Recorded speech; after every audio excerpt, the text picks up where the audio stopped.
This is God Beats Productions exclusive.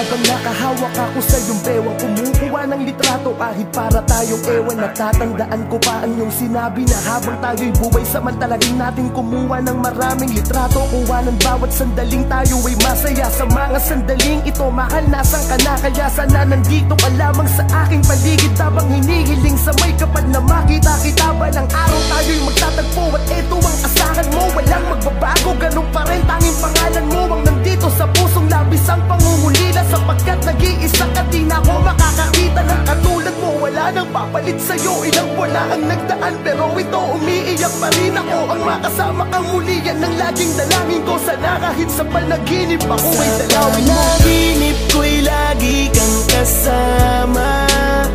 Yakap mo ang laging hanap ko sa tuwing na pag-ibig mo.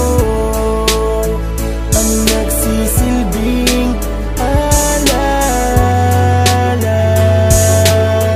ng ating nagdaan. Narawan nating dalaway palagi kong tinitignan. Batid ko na sarili ko'y lalo ko lang binibigyan ng dahilan upang ikaw ay hindi ko makalimutan. Pero talagang lagi kang laman ng aking isipan. Nakangiti pero ang totoo ako'y lugmok. Miss na miss ko na ang alimuyak ng iyong buhok. Ang iyong kamay, kailan ko ba muli makakawakan? Kailan ba kita ulit makakasama sa larawan? Ang dami nating pangarap at mga plano, pero ngayong wala ka na sa aking tabi. Paano? Kahit sabihin ko na pipilitin kong kayanin, pag naiisip ka nag-iiba ang ihip ng hangin.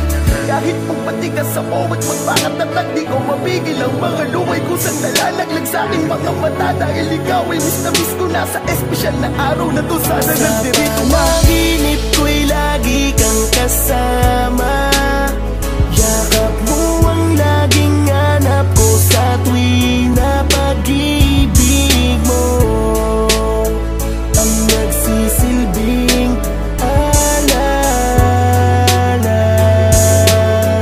ng ating nagdaan. Alam kong di madali pero kailangan maniwala na lahat ng buhay sa mundo ay may hangganan. Kaya kahit masakit, kailangan kitang palayain. Siguro tapos na ang iyong misyon para sa akin. Salamat sa mga bagay na sa'yo ay natutunan. Sa maikling panahon ay nagawa mo kong turuan magmahal ng totoo at magpahalaga at maging positibo.